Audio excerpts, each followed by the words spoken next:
ನಗರದ ಒಕ್ಕಲಿಗರ ಕಲ್ಯಾಣ ಮಂಟಪದಲ್ಲಿ ಬಿಜೆಪಿ ವತಿಯಿಂದ ಆಯೋಜಿಸಿದ್ದ ಸಂವಿಧಾನ ಸಮರ್ಪಣಾ ದಿನ ಹಾಗೂ ಭೀಮ ಸ್ಮರಣೆ ಕಾರ್ಯಕ್ರಮದಲ್ಲಿ ಹಮ್ಮಿಕೊಳ್ಳಲಾಗಿತ್ತು. ವೇದಿಕೆ ಕಾರ್ಯಕ್ರಮಕ್ಕೆ ಮುನ್ನ ನಗರದ ಎಂಜಿ ರಸ್ತೆಯಲ್ಲಿರುವ ಜೈ ಭೀಮ್ ಹಾಸ್ಟೆಲ್ನ ಅಂಬೇಡ್ಕರ್ ಪುತ್ಥಳಿಗೆ ಮಾಲಾರ್ಪಣೆ ಮಾಡಿ ನಂತರ ಬಲಮುರಿ ಸರ್ಕಲ್ನಿಂದ ಒಕ್ಕಲಿಗರ ಕಲ್ಯಾಣ ಮಂಟಪದವರೆಗೆ ಹೂವಿನ ಬುಟ್ಟಿಯಲ್ಲಿ ಸಂವಿಧಾನ ಪುಸ್ತಕವನ್ನು ಹೊತ್ತು ಮೆರವಣಿಗೆಯನ್ನ ಮಾಡಿದ್ದಾರೆ. ಮಾಜಿ ಮುಖ್ಯಮಂತ್ರಿ ಡಿಬಿ ಸದಾನಂದ ಗೌಡ, ಮಾಜಿ ಸಂಸದ ಮುನಿಸ್ವಾಮಿ, ಬಿಜೆಪಿ ಜಿಲ್ಲಾಧ್ಯಕ್ಷ ಸಿಕಲ್ ರಾಮಚಂದ್ರ ಗೌಡ ಅವರು ಮಾತನಾಡಿ, ದೇಶದ ಪ್ರತಿಯೊಬ್ಬ ಪ್ರಜೆ ಸಂವಿಧಾನವನ್ನು ಗೌರವಿಸಬೇಕು, ಅದರ ಆಶಯದಂತೆ ಜೀವನ ಸಾಗಿಸಬೇಕು ಎಂದು ಕರೆ ನೀಡಿದ್ದಾರೆ.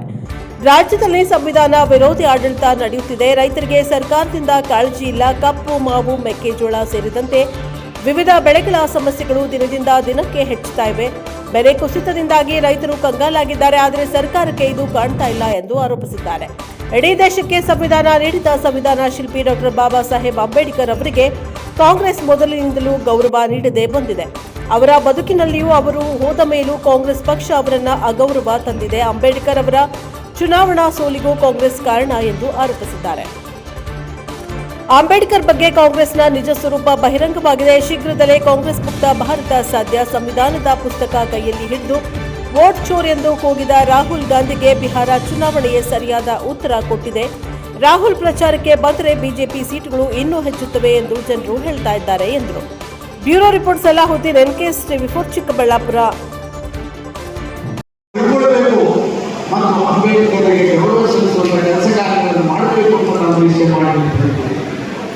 ಆದರೆ ಕರ್ನಾಟಕ ರಾಜ್ಯದಲ್ಲಿ ಏನು ನಡೀತಾ ಇದೆ, ಸಂವಿಧಾನವನ್ನ ಒಂದು ರೀತಿಯಲ್ಲಿ ಅಪಮಾನ ಮಾಡುವಂತ ರಾಜನೀತಿ ಈಗ ಕರ್ನಾಟಕ ರಾಜ್ಯದಲ್ಲಿ ನಡೀತಾ ಇರುವಂತದ್ದು ನಾವು ನೋಡ್ತೇವೆ.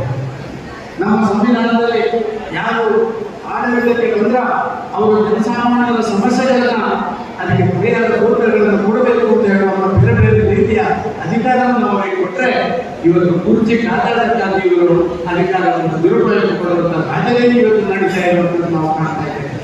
ಪ್ರಾಯಶಃ ಅವರಿಗೆ ದೇವರು ಒಳ್ಳೆಯದನ್ನು ಕೊಡಬೇಕಷ್ಟೇ, ಬೇರೆ ಏನು ಅವರಿಗೆ ಹೇಳಿಕೆ ಮಾಡಲಿಕ್ಕೆ ಸಾಧ್ಯ ಇಲ್ಲ. ರಾಜ್ಯದಲ್ಲಿ ಸಾಮಾನ್ಯ ಜನ ಇವತ್ತು ಬೆಲೆ ಏರಿಕೆಯನ್ನು ತರಿಸ್ತಾ ಇದ್ದಾರೆ. ಇವತ್ತು ನಾವು ನೋಡ್ತಾ ಇದ್ದೇವೆ, ರೈತಾಪಿ ವರ್ಗದ ಜನ ಹಣ್ಣಿನಲ್ಲಿ ಕೈ ತೊಳಿತಾ ಇದ್ದಾರೆ. ಇತ್ತೀಚಿನ ದಿನಗಳಲ್ಲಿ ನೀವು ನೋಡಿದಿರಿ, ಮಾವು ಬೆಳೆಗಾರರ ಸಮಸ್ಯೆ ಏನಾಯಿತು, ಕಬ್ಬು ಬೆಳೆಗಾರ ಬೀದಿಯಲ್ಲಿರುವಾಗ ಕಬ್ಬು ಬೆಳೆಗಾರರ ಸಮಸ್ಯೆ ಏನಾಯಿತು, ಅವರ ಟ್ರ್ಯಾಕ್ಟರ್ಗಳಿಗೆ ಹೇಗೆ ಬೆಂಕಿ ಬಿದ್ದು 3,300 ರೂಪಾಯಿ ಕೊಡಲಿಕ್ಕೆ ಹಿಂದೆ ನೋಡುವಂತಹ ಸರ್ಕಾರವನ್ನು ನೀವು ಕಂಡಿದ್ದೀರಿ. ಮೆಕ್ಕೆಜೋಳ, ಭಾರತ ದೇಶದಲ್ಲಿ ಅತ್ಯಂತ ಹೆಚ್ಚು ಮೆಕ್ಕೆಜೋಳ ಬೆಳೆಸುವಂತ ಆ ಒಂದು ರೈತ ಇವತ್ತು ಮೆಕ್ಕೆಜೋಳಕ್ಕೆ ಬೆಲೆ ಕುಸಿತಾಗಿ ಕೇಂದ್ರ ಸರ್ಕಾರ ಇದಕ್ಕೆ ಬೆಂಬಲದಲ್ಲಿ ಘೋಷಣೆ ಮಾಡಿದ್ರು ಕೂಡ ಯಾವುದೇ ಖರೀದಿ ಕೇಂದ್ರಗಳಲ್ಲಿ ಮಾಡದೆ ರೈತರಿಗೆ ಅಪಮಾನ ಮಾಡುವಂತ, ರೈತರಿಗೆ ಸಮಸ್ಯೆ ಮಾಡುವಂತ ದೊಡ್ಡ ಕೆಲಸ ಕಾರ್ಯಗಳನ್ನು ಮಾಡ್ತಾ ಇರುವಂಥದ್ದು ನಾವು ಕಂಡಿದ್ದೀವಿ. ಇದಕ್ಕೆಲ್ಲದಕ್ಕೂ ಉತ್ತರ ಸಂವಿಧಾನದಲ್ಲಿದೆ. ಆದರೆ ಸಂವಿಧಾನವನ್ನು ನೋಡುವ ತಾಳ್ಮೆ ಇಲ್ಲ. ಸಂವಿಧಾನದ ಪ್ರದರ್ಶನ ಮಾಡುವಂತಹ ಕೆಲಸ ಮಾತ್ರ ಕಾಂಗ್ರೆಸ್ಗಳು ಮಾಡ್ತಾ ಇರುವಂಥದ್ದು ಅತ್ಯಂತ ದುರದೃಷ್ಟದ ಸಂಘಟನೆ ಎಂದು ನಾನು ಭಾವಿಸ್ತಾ ಇದ್ದೇನೆ. ನಾನು ಕರ್ನಾಟಕ ರಾಜ್ಯದ ನಮ್ಮ ಕಾಂಗ್ರೆಸ್ ಮಿತ್ರರಿಗೆ ಹೇಳಲಿಕ್ಕೆ ಇಚ್ಛೆ ಪಡ್ತಾ ಇದ್ದೇನೆ, ನೀವು ಇವತ್ತು ನಡೆದುಕೊಳ್ಳುವಂತಹ ನೀತಿ ಇದು ರಾಜ್ಯದ ಜನರಿಗೆ ಅಪಮಾನ ಮಾಡುವಂಥದ್ದು. ಡಾಕ್ಟರ್ ಬಾಬಾ ಸಾಹೇಬ್ ಅಂಬೇಡ್ಕರ್ ಅವರನ್ನ ಅವಮಾನ ಮಾಡಿ ಅವ್ರಿಗೆ ದೇಶ ಡೆವಲಪ್ಮೆಂಟ್ ಮಾಡಬೇಕು, ಆರ್ಥಿಕತೆ ಡೆವಲಪ್ಮೆಂಟ್ ಮಾಡಬೇಕು, ನನಗೆ ಮಂತ್ರಿ ಸ್ಥಾನ ಕೊಡಿ ಅಂತ ಕೇಳಿದರು. ಹೆಣ್ಮಕ್ಳಿಗೆ ಓಟದ ಹಕ್ಕು ಕೊಡಬೇಕು, ಅವ್ರಿಗೆ ರಿಸರ್ವೇಶನ್ ಕೊಡಬೇಕು ಅಂತ ಕೇಳಿದ್ರು, ಅದನ್ನು ಕೊಟ್ಟಿಲ್ಲ. ಸನ್ಮಾನ್ಯ ನರೇಂದ್ರ ಮೋದಿ ಅವರು 33% ರಿಸರ್ವೇಶನ್ ಹೆಣ್ಮಕ್ಳು ಕೊಟ್ಟಿರ್ತಕ್ಕಂಥದ್ದು. ಭಾರತೀಯ ಜನತಾ ಪಾರ್ಟಿ NDA ಸರ್ಕಾರದಲ್ಲಿ OBC ಕಮಿಷನ್ ಮಾಡಿರ್ತಕ್ಕಂಥದ್ದು ಸನ್ಮಾನ್ಯ ನರೇಂದ್ರ ಮೋದಿ ಅವರ NDA ಸರ್ಕಾರದಲ್ಲಿ. ಈ ಕರ್ನಾಟಕ ರಾಜ್ಯದಲ್ಲಿ ಕೆಂಪೇಗೌಡ ಅಭಿವೃದ್ಧಿ ಪ್ರಾಧಿಕಾರ ಮಾಡಿರ್ತಕ್ಕಂಥದ್ದು ಸನ್ಮಾನ್ಯ ನರೇಂದ್ರ ಮೋದಿ ಅವರು ಕರ್ನಾಟಕದಲ್ಲಿ ಭಾರತೀಯ ಜನತಾ ಪಾರ್ಟಿ ಸರ್ಕಾರದಲ್ಲಿ. ಇವತ್ತು ಬೆಂಗಳೂರಿಗೆ ಟೆರ್ಮಿನಲ್ ಅಂತಾರಾಷ್ಟ್ರೀಯ ವಿಮಾನ ನಿಲ್ದಾಣ ಕೊಟ್ಟಿರ್ತಕ್ಕಂಥದ್ದು ಸನ್ಮಾನ್ಯ ನರೇಂದ್ರ ಮೋದಿ ಅವರ ಸರ್ಕಾರ. ಏರ್ಪೋರ್ಟ್ ಅಲ್ಲಿ ಕೆಂಪೇಗೌಡರ 108 ಅಡಿ ಪ್ರತಿಮೆಯನ್ನ ಅನಾವರಣ ಮಾಡಿರ್ತಕ್ಕಂಥದ್ದು NDA ಸರ್ಕಾರ, ಅದು ಭಾರತೀಯ ಜನತಾ ಪಾರ್ಟಿ ಸರ್ಕಾರ. ಇವತ್ತು ನೋಡಿದಿರಿ, ವಾಲ್ಮೀಕಿ ಅಭಿವೃದ್ಧಿ ಪ್ರಾಧಿಕಾರ ಮಾಡಿರ್ತಕ್ಕಂಥದ್ದು ಸನ್ಮಾನ್ಯ ಯಡಿಯೂರಪ್ಪನವರು. ಇವತ್ತು ಗೋಲಿ ಅಭಿವೃದ್ಧಿ ನಿಗಮ ಮಾಡಿರ್ತಕ್ಕಂಥದ್ದು ಸನ್ಮಾನ್ಯ ಯಡಿಯೂರಪ್ಪನವರು. ಇವತ್ತು ಆದಿಜಾಂಬ ಅಭಿವೃದ್ಧಿ ನಿಗಮ ಮಾಡಿರ್ತಕ್ಕಂಥದ್ದು ಸನ್ಮಾನ್ಯ ಯಡಿಯೂರಪ್ಪ ಅವರು, ಬಿಜೆಪಿ ಸರ್ಕಾರ. ಅದೇ ರೀತಿಯಲ್ಲಿ ನಮ್ಮ ವಿಶ್ವಕರ್ಮ ಅಭಿವೃದ್ಧಿ ಪ್ರಾಧಿಕಾರ ಮಾಡಿರ್ತಕ್ಕಂಥವ್ರು ಸನ್ಮಾನ್ಯ ಯಡಿಯೂರಪ್ಪನವರು. ನೀವೇನ್ ಮಾಡಿದ್ದೀರಿ ಸಿದ್ದರಾಮಯ್ಯನವರೇ? ಜಾತಿಗಳ ಮಧ್ಯೆ ವಿಷ ಬೀಜ ಬಿಟ್ಕೊಂಡು ನೀವು ಇವತ್ತು ಒಂದು ಕಮ್ಯುನಿಟಿನ ಮೆಚ್ಚೋದಕ್ಕೋಸ್ಕರ ಅವ್ರು ಬಾಂಬ್ ಹಾಕಿದ್ರೆ ನಮ್ಮ ಬ್ರದರ್ಸ್ ಅಂತ ಹೇಳ್ತೀರಿ. ರಾತ್ರಿ 1 ಗಂಟೆಗೆ ಹೋಗಿ ಬೆಂಕಿ ಇಕ್ಕಿದ್ರೆ ಪದ್ಮೀರ್ ಸಂತಾಗತ ಬರಕ್ ಹೋಗಿದ್ರು ಅಂತ ಹೇಳ್ತೀರಿ.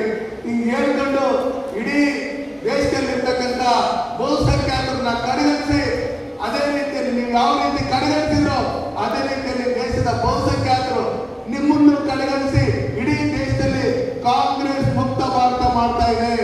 ಸನ್ಮಾನ್ಯ ನರೇಂದ್ರ ಮೋದಿ ಅವರ ನಾಯಕತ್ವದಲ್ಲಿ ಬಿಹಾರದಲ್ಲಿ ನಡೆದಂತಹ ಚುನಾವಣೆಯಲ್ಲಿ 202 ಸೀಟುಗಳು ಕೊಡೋದ್ರ ಮುಖಾಂತರ ಇವರು ರಾಹುಲ್ ಗಾಂಧಿ ಅಂತ ಹೇಳಿ ನಮ್ಮ ನಾಯಕರು ಅಂತ ಇವರು ಹೇಳ್ತಾ ಇದ್ದಾರೋ ಅವರು ಸೋಲಿನಲ್ಲಿ ಶತಕ ಬಾರಿಸ್ತಾ ಇದ್ದಾರೆ. 95 ಚುನಾವಣೆಗಳಲ್ಲಿ ಸೋತಿರ್ತಕ್ಕಂಥ ದಾಖಲೆ ಆ ಪಾಪುಗೆ. ಇಲ್ಲಿಂದ ಆಲೂಗಡ್ಡೆ ಹಾಕಿದ್ರೆ ಅಲ್ಲಿಂದ ಬಂಗಾರ ಬಂದ್ಬಿಟ್ಟೈತೆ.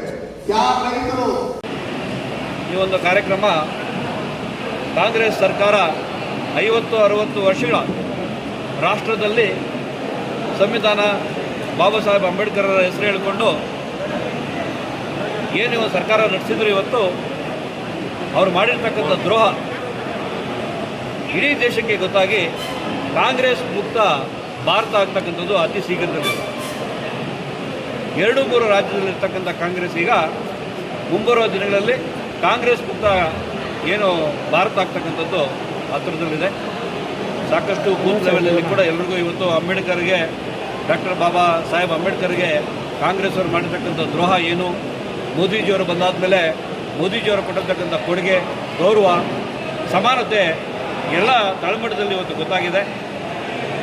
ಏನು ರಾಹುಲ್ ಗಾಂಧಿಯವರು ಸಂವಿಧಾನ ಬುಕ್, ಚಿಕ್ಕ ಬುಕ್ಕನ್ನು ಇಟ್ಕೊಂಡು ಓಟ್ ಚೋರ್ ಅಂತ ಹೇಳ್ಕೊಂಡು ಏನು ಓಡಾಡ್ಕೊಂಡು ಬೊಬ್ಬೆ ಹೊಡ್ಕೊಂಡು ಓಡಾಡ್ತಾ ಇದ್ರು. ಇವತ್ತು ಎಲೆಕ್ಷನ್ ರಿಸಲ್ಟ್ಗಳು ಯಾವ ಥರ ಬಂದಿದೆ ಅಂತ ಹೇಳಿದ್ರೆ ಎಲ್ಲರೂ ಹೇಳ್ತಾರೆ, ನಮ್ಮ ಕಾರ್ಯಕರ್ತರು, ನಮಗೆ ಯಾರೂ ಬೇಕಾಗಿಲ್ಲ, ರಾಹುಲ್ ಗಾಂಧಿಯವ್ರನ್ನ ಕರ್ನಾಟಕಕ್ಕೆ ಬಂದು ಈ ಎಲೆಕ್ಷನ್ ಬಂದು ಕ್ಯಾಂಪೇನ್ ಕರ್ಕೊಂಡ್ರೆ ಸಾಕು 120 ಸೀಟ್ ಬರೋದು, 200 ಸೀಟ್ ಬರ್ತಕ್ಕಂಥದ್ದು ಇವತ್ತು ಪ್ರಚಾರ ಆಗ್ತಾಯಿದೆ, ಜನರ ಮನವರಿಕೆ ಆಗಿದೆ. ಸಂವಿಧಾನವನ್ನು ಗೌರವ ಕೊಟ್ಟಿರ್ತಕ್ಕಂಥ BJPಯಲ್ಲಿ ಅತಿ ಹೆಚ್ಚು ಸಂಖ್ಯೆಯಲ್ಲಿ ಇವತ್ತು ಚಿಕ್ಕಬಳ್ಳಾಪುರ ಜಿಲ್ಲೆಯಲ್ಲಿ ಬಂದು ಗೌರವ ಸಮರ್ಪಣೆ ಮಾಡಿದ್ದಾರೆ. ತಮ್ಮ ಮುಖಾಂತರ ಎಲ್ರಿಗೂ ಧನ್ಯವಾದಗಳನ್ನು ತಿಳಿಸ್ತೀನಿ.